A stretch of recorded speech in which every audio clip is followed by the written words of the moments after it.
Sincere apologies for starting 5 minutes behind schedule. Let's begin. Corruption has for long been one of sub-Saharan Africa's greatest challenges. In the last Corruption Perception Index by Transparency International, sub-Saharan Africa had an average score of 33. West African countries have had mixed stories of corruption in the last 10 years, with countries like Nigeria and Liberia dipping, while nations like Senegal and Ivory Coast are relatively improving. Political instability has for long also been an issue, as many countries have battled with the subject of public graft by their leaders. Many nations have set up bodies to fight corruption, a daunting fight indeed, in the face of deep institutional decay. Today on Village Square Africa, we'll be looking at how corruption is being addressed in West Africa. I'm Felicity Ezewike, holding the fort for Sulaiman Alede. A very warm welcome. We'll start after this break.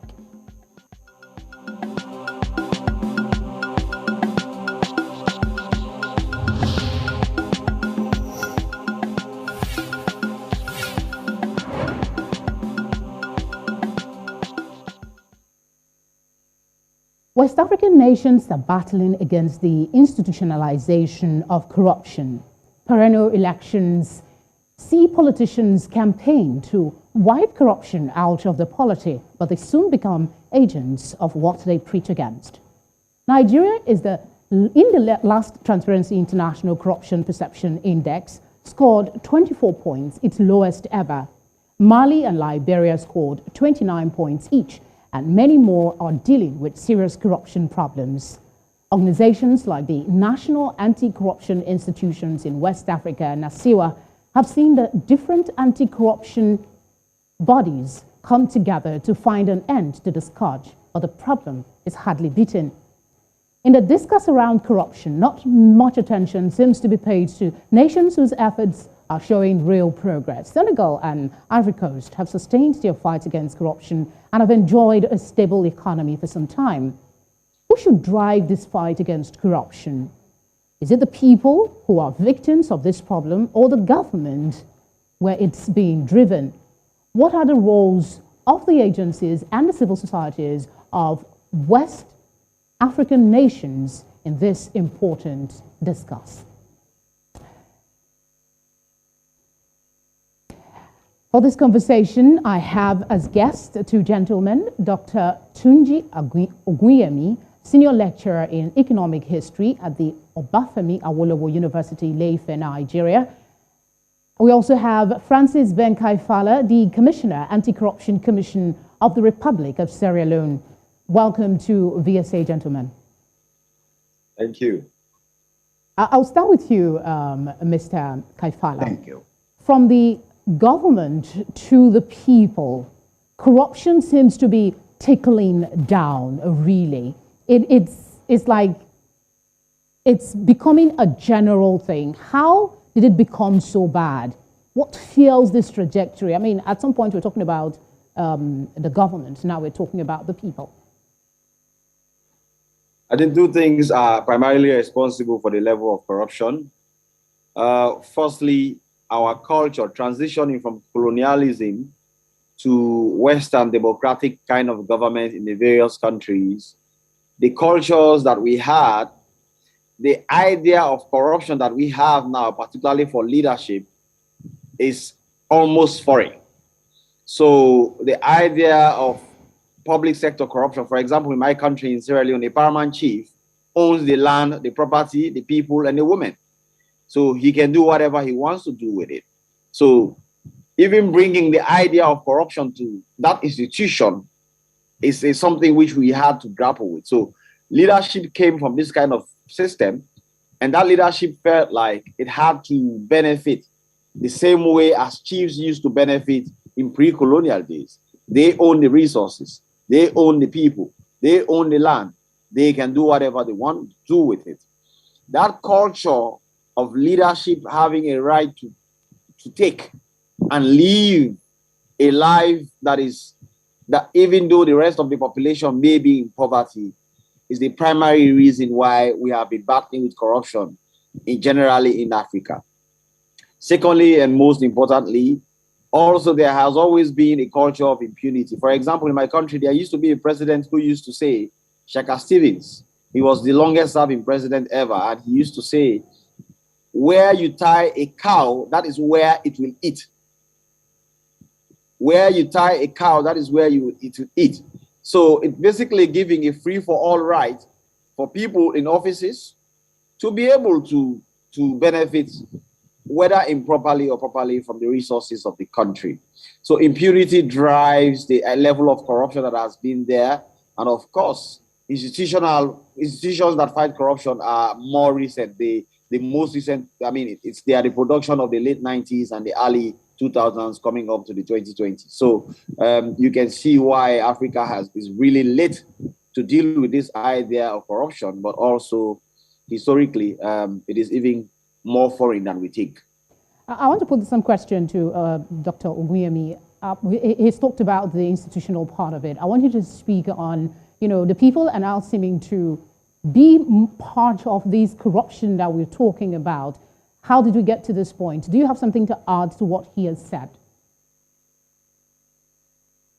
Okay, I think I will stay with you, Mr. Kaifala. Let's go to the Pandora's paper. We know that when that investigative report came out, a lot of businessmen, West African businessmen and politicians' name were out in that report. The question I want to find out your response would be, how would actions against these individuals be possible, considering that they are, in fact, the drivers of the, say, fight against corruption? The challenge we have with the Pandora's papers is it is not always talking about corruption. It is a whistleblower, and whistleblowing has various purposes. It may be about wastefulness. It may just draw attention to an unfair way some leaders are benefiting and others are not. It may also be about some shady businesses that do not necessarily fall within the definition of public sector corruption, which is mostly what we deal with. So, for example, somebody may own a business, a legitimate business, and is making profit out of that business, but that profit is killing the people. It may not be corruption because he may not be taking money, resources meant to make their life better. It's just that he may be engaging in some business that is profiteering while the rest of the country is poor. So the Pandora's papers really bundles everything together and puts it out there.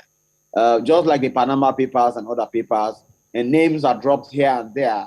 So it is really difficult for you to be able to identify a particular one that says this is corruption. Even where you can identify, it may not necessarily fall within the framework of public sector corruption that institutions like the EFCC or the ICPC or the ACC in Sierra Leone or Liberia or Tanzania may be dealing with. So that may be the reason why really we have not seen traction on work being done on the Pandora's paper. In Sierra Leone, where I come from, nobody was named in the Pandora's paper. So we have not really dealt with this much. But I have not really had much being done by countries where people were named. But the reason may be because people may have, their names may be stated that they have an account in Panama, they have an account in Cayman Islands, or they have an account in Mauritius, and they are siphoning money there, but that money could But would you say that such an investigative report is a step in the right direction, perhaps? It is whistleblowing. But I want us to understand that whistleblowing may throw light on other things other than corruption. So it could be wasteful spending. So for example, if your government takes a decision to buy, let's say, G-Wagons for police officers, that could be flagged as wasteful spending, but it's not necessarily corruption, particularly if the government goes through the necessary processes and approvals leading to that decision. So I may sit down and say, what? You're buying G-Wagon for all teachers and police officers? But it is not corrupt. It is just wasteful. So Panama Papers, for example, does not draw that distinction. It identifies everything and blows whistle on them. It is now left for all the countries to peel off what they can do with it. So, for example, in Kenya, it will say Uhuru Kenyatta has 305 accounts. But Uhuru Kenyatta and his family have business. And some of it, and well, as far as I know, a lot of it is legitimate business. So it is not wrong for legitimate businesses to have accounts. It's a question now whether those accounts are corrupt.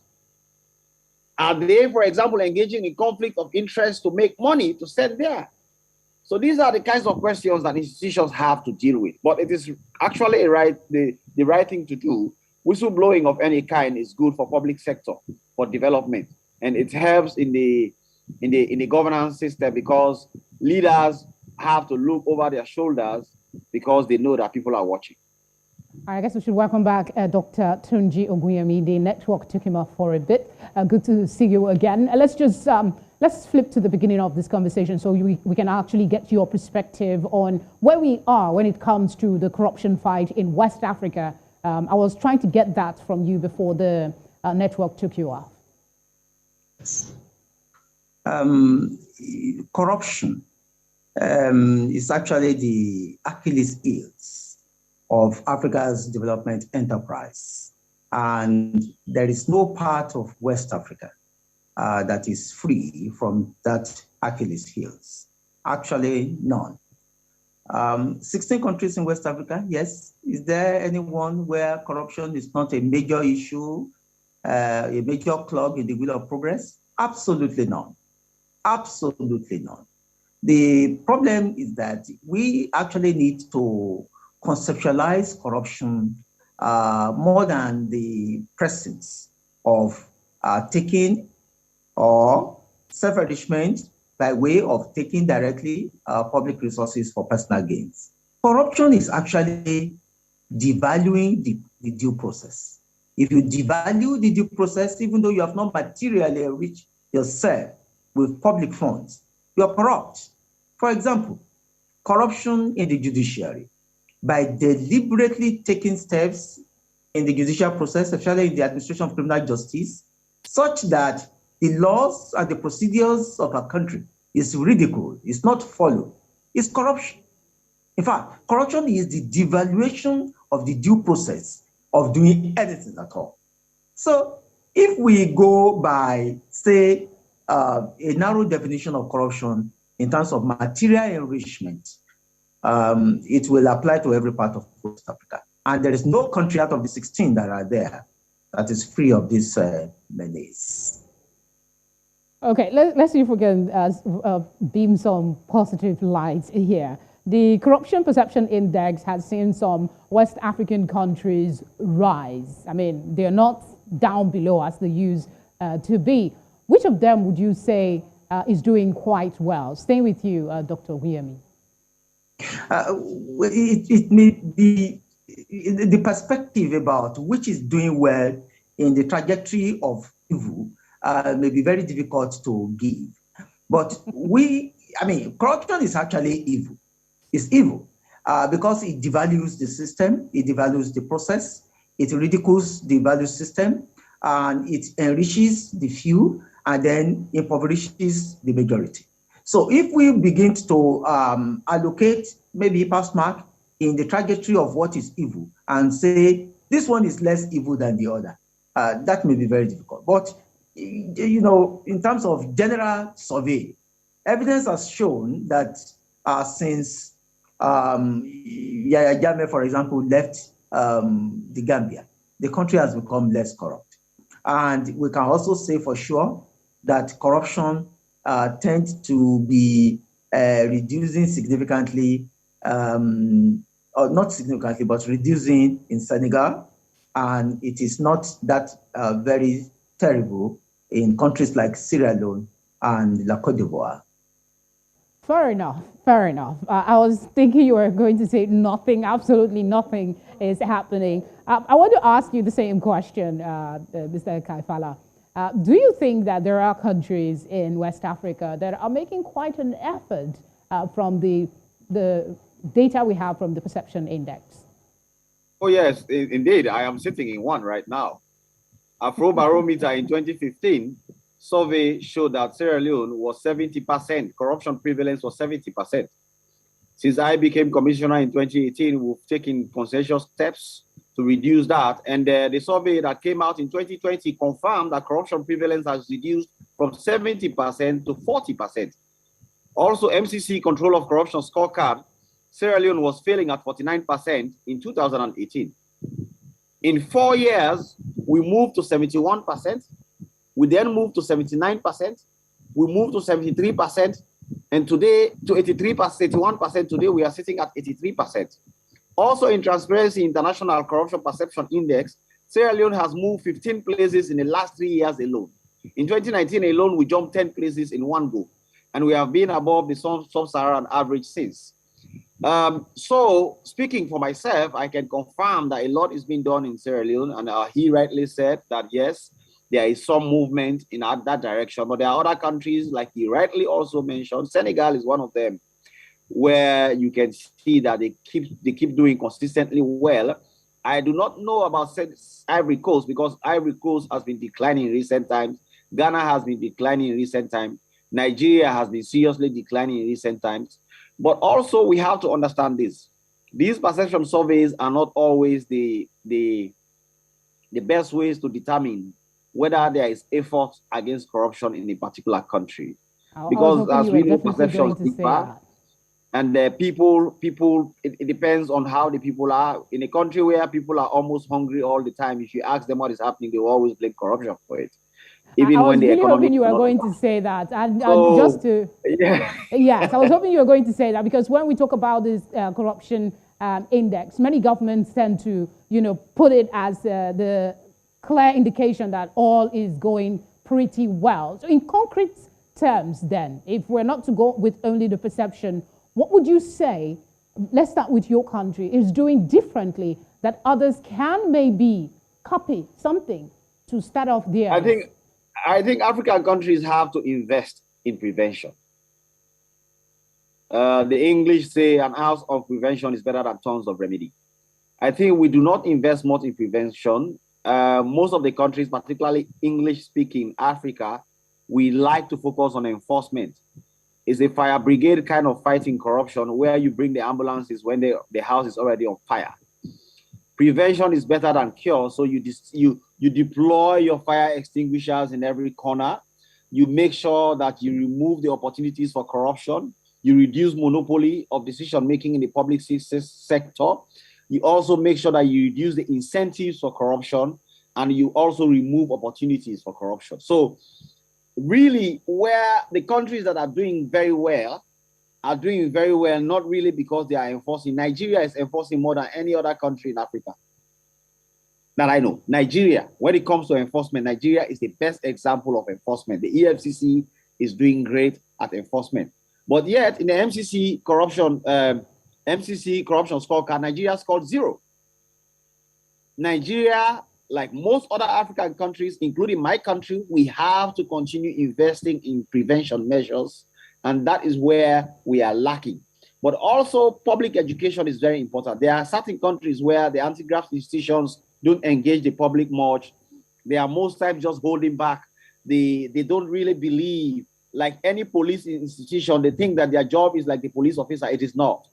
You have to engage the public. You have to engage and educate the masses on the evils of corruption and recruit their support to fight corruption. If you do not have the masses behind you, you are wasting your time. So these are all things that need to be done. And of course, those are some of the things we are doing in Sierra Leone differently that other countries may try to look at. Professor Guyemi, I want to pick up something that Mr. Kaifala just mentioned about the perception about the corruption in Nigeria. You are from Nigeria. The perception seems to be that something is being done, but still not enough, right? But Mr. Kaifala has a different opinion that a lot is being done in Nigeria's anti-corruption fight. Before I go to the next question, I want to ask you, do you agree that something is being done as well in Nigeria well enough for commendation, or there are still a lot of loopholes that needs to be filled before we can begin to say Nigeria is comparatively making an effort? There is no doubt that Nigeria is an anti-corruption enforcing country. No doubt about it. We have 4 institutions that are enforcing anti-corruption procedures in Nigeria. Number 1 is the Independent Corrupt and Other Offences Commission, Independent Corrupt Practices and Other Related Offences Commission. We have the Economic and Financial Crimes Commission, EFCC. We have the Code of Conduct Bureau, and we have the Nigerian Financial Intelligence Unit. These four institutions are fundamental to Nigeria's fight against corruption. But if you look at perception, anywhere you may wish to say it, perception is different from reality. That's actually the truth. To perceive a country to be less corrupt than the other does not actually mean that that country is less corrupt in reality than the other. What we actually have in Nigeria is that we have done significantly, I would say we've gone very far. I may not say significantly well, but very far in enforcing anti-corruption procedures. The reasons are clear why Nigeria cannot.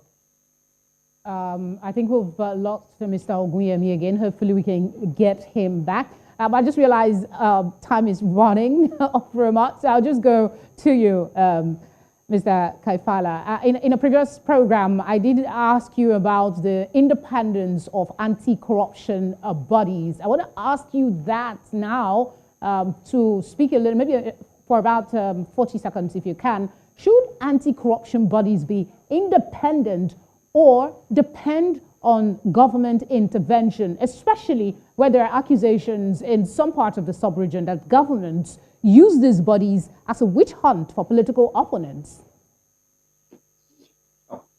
Firstly, I don't believe in total independence. I don't believe in complete independence of any anti-graft institution. I think that the governance architecture is designed in such a way that none is independent. Where we can say there should be some degree of independence is functional independence, but administrative independence, no. The ICPC or the EFCC is not in a republic of its own. It is in the Republic of Nigeria, and it is subject to the same administrative architecture like all other institutions, including the financing structure. So it is not independent, and therefore I am not somebody who likes to emphasize independence, but what is needed is that there is a framework for it to autonomously take decisions. For example, the president does not have to call the head to tell him who to be arrested, who should be prosecuted, who should be freed, or who should not. Similarly, the day-to-day activities of the institution should not be to the directions of the State House or such other ministerial institutions or bodies. And that is where really it gets difficult and interesting. In most cases, the perception is that they will never be independent, firstly because the best practice is still for the president to appoint the head of the anti-corruption institution, and sometimes it's subject to approval by parliament. And of course, he, like all other employees, are paid from state coffers.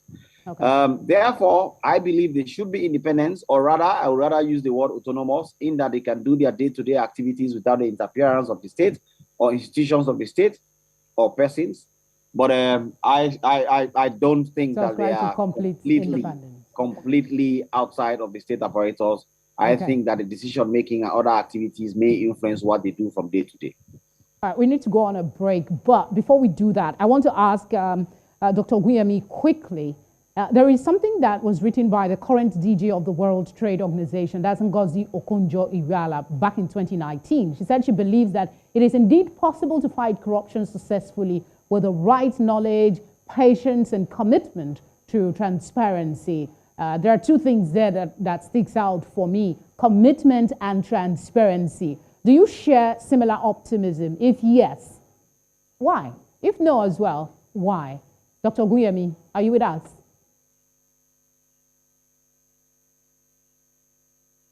I think we've lost him again. All right, I'll hold on to that question. Hopefully we can get him up in the next part of this conversation. But let me come back to you, Mr. Kaifala. What would you see in the future with the current efforts to fight corruption in West Africa? What future do you see? Do you see one that we have gotten to a level of celebration of the fight against corruption, or you think that it's an impossible fight to win? No, I think that in fact I'm very hopeful. The data seems to suggest that a lot is being done in various countries. Almost every country in West Africa has an established anti-graft institution with responsibility to fight corruption. And the work they are doing, for example, prosecution has improved right across the continent, the subcontinent. Prevention work, public education work, anti-corruption issues have taken center stage in public discourse and education. I think that we are heading in the right direction. Corruption has also become less fashionable. I don't think anybody would disagree that the way corruption was fashionable in the 60s, 70s, and even 80s and early 90s are the same way now. Today, if a person is told that he's corrupt, 10 chances to 1, he will be embarrassed about it, and his family will not like to hear it. Of course, the mosque he goes or the church he goes will view him with some form of indignation, quite apart from the consequences that are taking place right across West Africa. So I am very hopeful that we are heading in the right direction. It takes time for cultures to change, particularly entrenched cultures like corruption culture, but it is not a mission impossible. It is definitely a mission possible. All right, let's see if we can have Dr. Oguyemi. Sal, can you hear me? Dr. Oguyemi, can you hear me? Okay, the network is not being quite friendly today. We're glad that the network from Mr. Kaifala's end is still good enough. Let me come to the question about the growing role of citizens in the fight against corruption. My very first question, I sort of went around the trajectory of corruption growing towards the people, imbibing it almost as a way of life. So what I would like you to speak on is what needs to shift? How can we begin to get the people a little more involved in the fight against corruption? If you can do that in 30 seconds so we can actually go on a break. I think recruiting the people needs to see that we are serious about what we do. It's a question of having a confidence in the institutions and the persons who are fighting corruption. So what has to change is to show that there is no sacred cow. The rules apply to everybody. That is the most important thing to the people. The day they start seeing that it is not a situation of animal farm where some are more favored than others, they will join the fight against corruption. They will support it en masse. But as long as they continue to be cynical about what we are doing with the fight against corruption, then of course we'll only have a fraction of them supporting what we do, if at all. All right, when we return from this very short break, we will attempt to review efforts at fighting corruption across the sub-Saharan region, the impact of conflict, and hopefully expand on some of the lessons that can be taken and applied going forward in the fight in West Africa. Do stay with us.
Mali, Burkina Faso, Guinea-Bissau, Guinea have all faced coups or attempts in the last 2 years. All these countries are battling deep corruption challenges. Inadequate resources to anti-graft agencies and weak judiciaries haven't helped the fight against corruption either. Asset tracking and recovery of stolen funds have been methods used to discourage others who may desire to steal. The lack of political will by leaders is also a foremost challenge, as political leaders are often the biggest names found in the act. What about the lack of inclusion seen in many societies and a culture of corruption that is leading to the emergence of criminals and anti-state agents? In a fight to rid West Africa of corruption, a bottom-up, top-to-bottom, consistent culture of impunity must be eradicated. But the question is, by who? I still have my guests. Hopefully, Tunji Oguyemi is still with us, and Francis Ben Kaifala. Thanks for staying with us. Thank you, Felicity. Okay, I guess I still have Mr. Kaifala, so just go ahead. Political instability, like you mentioned, seen in Mali, Guinea, and others have affected the fight against corruption, and many believe this even fuels it. Can corruption fight still be productive in conflict or politically unstable environment? I think that corruption is a function corruption is a function of bad governance. So they are interrelated in such a way that if you do not have a stable governance architecture with proper functioning institutions headed by level-headed people, a critical mass of people who have the vision, the courage, and the ability to move things forward, of course, you will not be able to produce the results that you need. So the military believe in using the barrel of the gun to change things. But anybody who uses the barrel of the gun is usually himself not subject to the same scrutiny. So there is nobody to guard the guardian. I don't believe that in a country where there is there is strife, there is there is no proper democratic system. I don't believe that they even have the foundation to fight corruption.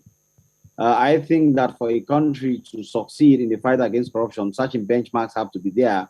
And one of them is that a stable governance system, which is accountable to the people and is ready to eradicate impunity. But a man who holds the gun himself is likely not to be subject to any form of punishment.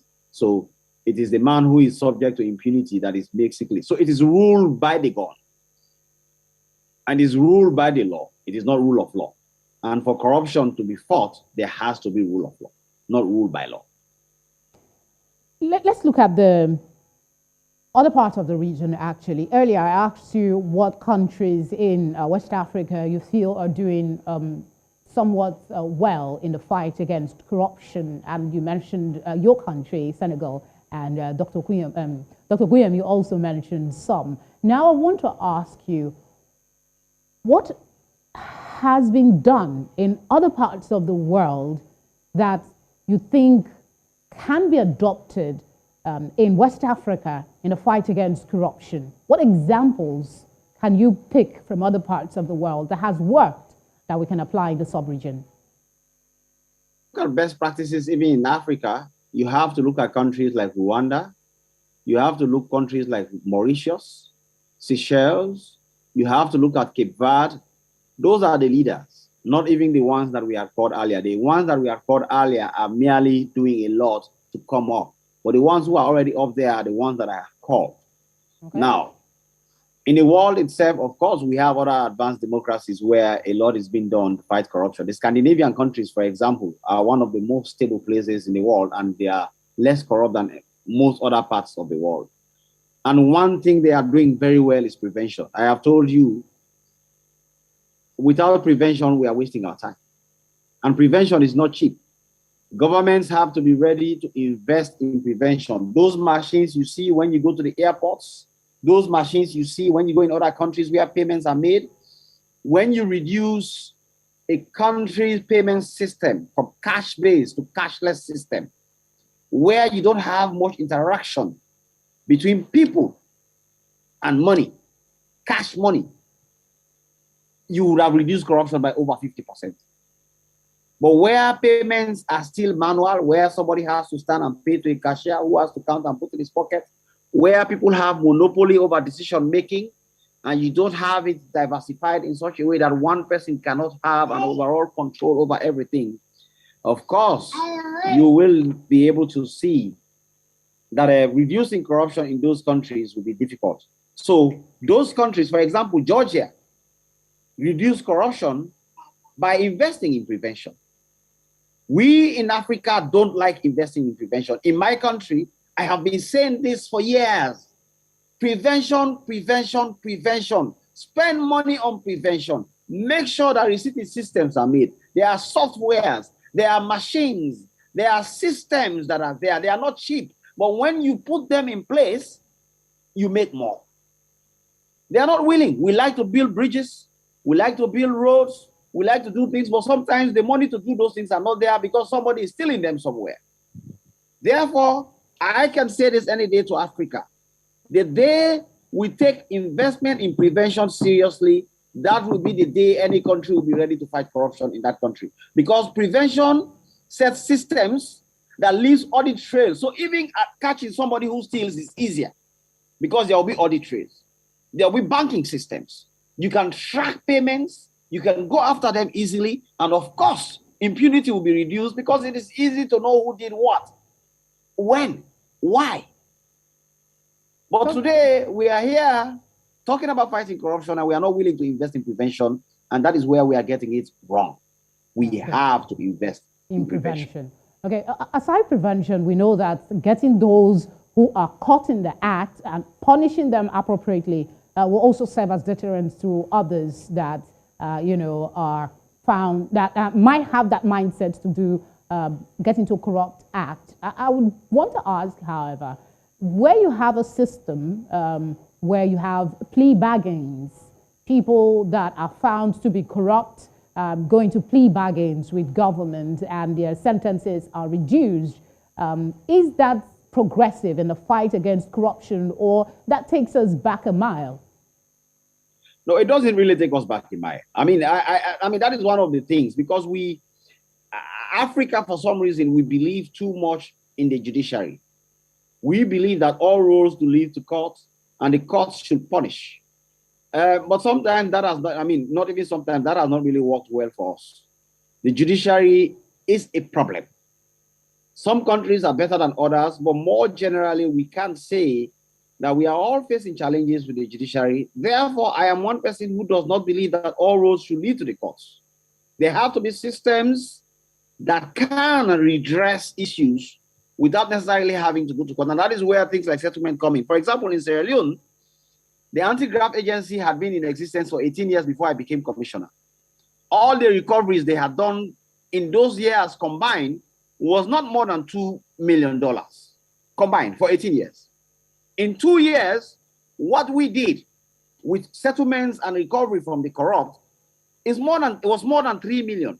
Well, in some cases, let me just interrupt here. In some cases, we know that even these settlements, for instance, in Nigeria, I'm just giving an instance, somebody might have stolen $1 billion naira, and then the person is willing to give back maybe some millions to the government in exchange for lesser punishment. Does that really serve as a deterrent for somebody who knows that, if I steal 20 billion, I can give the government 10 billion and keep another 10 billion for myself? So it's enough impetus to go. A settlement system. I'm trying to make it very ordinary. What I can tell you, what we have done in Sierra Leone is where a settlement system, first of all, the formula to rid a country of corruption is to make it expensive and non-profitable. Okay, so it has to be a high risk and a low return venture in economic terms. So any action that does not lead to corruption being a high risk and a low return venture is not a good move. Because of course, engaging in corruption is an economic decision. Somebody has to decide on a normal demand and supply rule that he's ready to pay if he's caught for corruption. And you can only make sure that less people engage in corruption when you make that price expensive.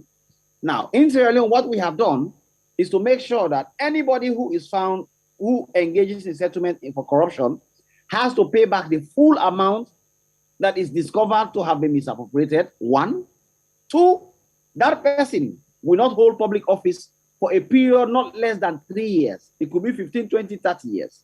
It depends on the negotiation with the anti-graft institution. 4, you also have to pay 10% for every year completed that corrupt money was misappropriated by you. So that is the formula that we use to enter into settlements. So it's not a free-for-all open negotiation like you are making it now. But I know that there are certain other countries where these things happen. It's a simple situation where they have to correct their formula to make sure that corruption or whatsoever punishment they impose makes corruption non-profitable and expensive. Wow. So that is what they have to do.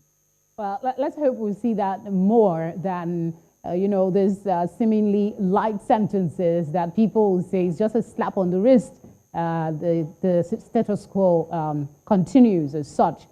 Let me see if we could take just to correct that. I mean, most of these settlement things that they are doing are actually the best practices within the anti-graft war. The UNODC, under which all of us operate, sanctions it.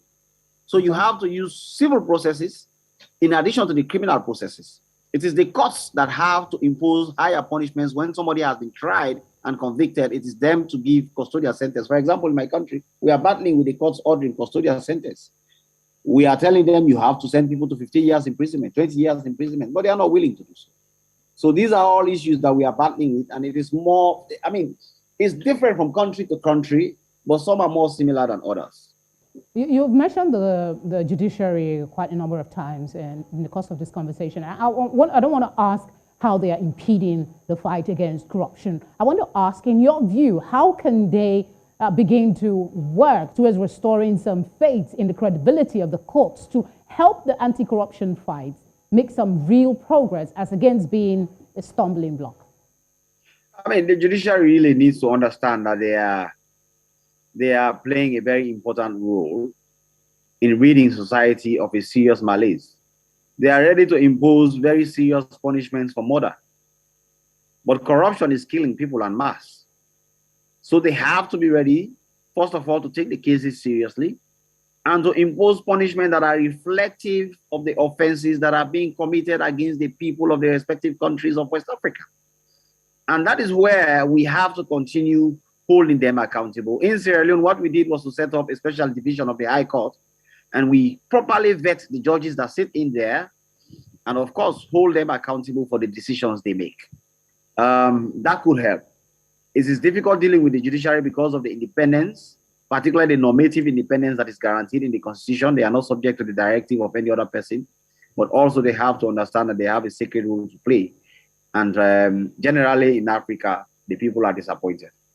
You talked as well about the preventive measures as against, trying to heal the problem. You talked about putting steps in place. What are some of these preventive measures that you think, maybe that you've done in yours, that you think other African countries can emulate to help the fight? I mean, there is no country that is doing more what we call corruption risk assessment than Nigeria, for example.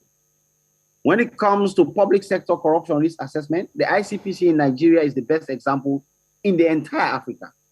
That is something we in Sierra Leone have copied. And we are doing a lot of systems and processes reviews that aim towards identifying monopolies, identifying incentives for corruption, identifying opportunities for corruption, identifying concentrations of power and dissecting them and giving recommendations that could be solved to ensure that its public sector is less corrupt. Those are the things that need to be done in Africa. Also, and most importantly, we have to invest in prevention, like I have said. I will never stop emphasizing this. Prevention is not cheap.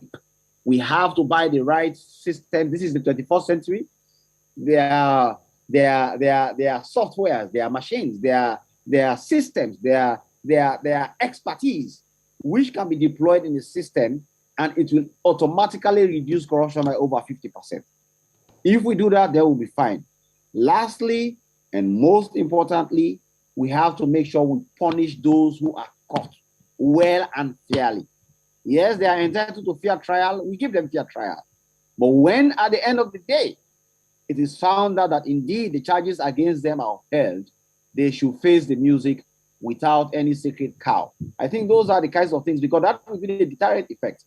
If we can have a system that deters corruption, it is easier for us to move forward. Fair enough. As we sort of wrap up, I think we have Dr. Guillermi. Let's just try one last time. Dr. Guillermi, can you hear me? Yes, perfectly. Okay, perfect. The network has been crazy and we're almost wrapping up. But I'd like to take you back to what you were saying earlier about I'm not sure now if it is the independence of the anti-corruption agencies, or you were talking more about the role of the judiciary? Actually, I was talking about the name. It's actually, we have an independent corrupt practices, another related offenses commission. That's institutions, clear. yes, that's institutions that fight but corruption the organization in Africa. Okay, if you can just wrap up that thought in 30 seconds, so I can chip in one more question before we go. All right, I think that what Nigeria needs to do now is to strengthen the Code of Conduct Bureau. The Conduct Bureau is the institution that is charged with the responsibility of preventing corruption in Nigeria. And it is a much stronger organization, if allowed to operate politically, because it is established by the Constitution.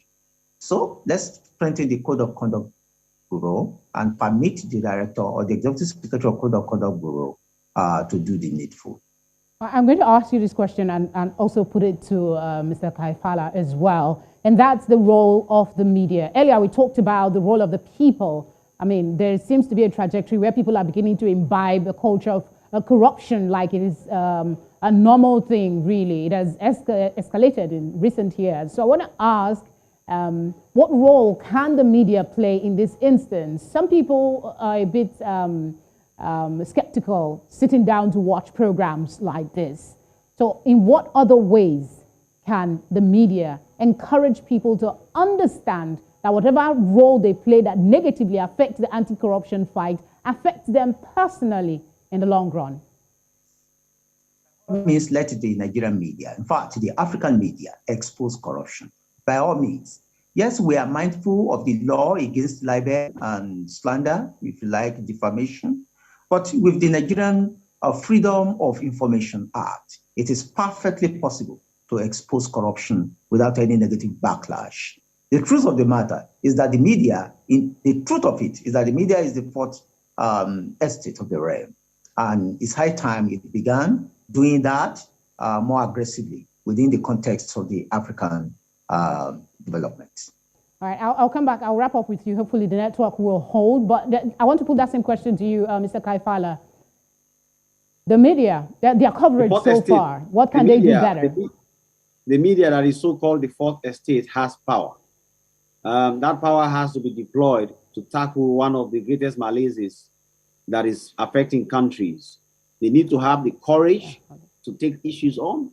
They need to have the courage to bring it forward, and they should do so despite the odds against them, because the media is power.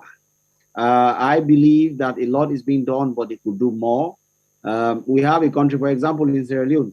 If you invite the media to anti-corruption issues and you don't pay money to them, they will not even broadcast the news sometimes. Not all of them, but most of them. So these are things that we have to battle for the media to understand that they have an important role to do, and it should not be monetized. They should do it with courage. They should do so with responsibility. Thank you very much, Mr. Kaifala, for speaking with us. Unfortunately, I can put my last question to you, Mr. Oguyemi. I'm told that we're out of time. So I want to just thank you both very warmly for giving us your time tonight. Right. Thank you. Indeed, Africa needs to focus its anti-corruption fight on long-term, high-return institution-building activities, preventive measures, coupled with the justice infrastructure and political will to hold those who transgress accountable. Thank you very much for watching, and bye for now.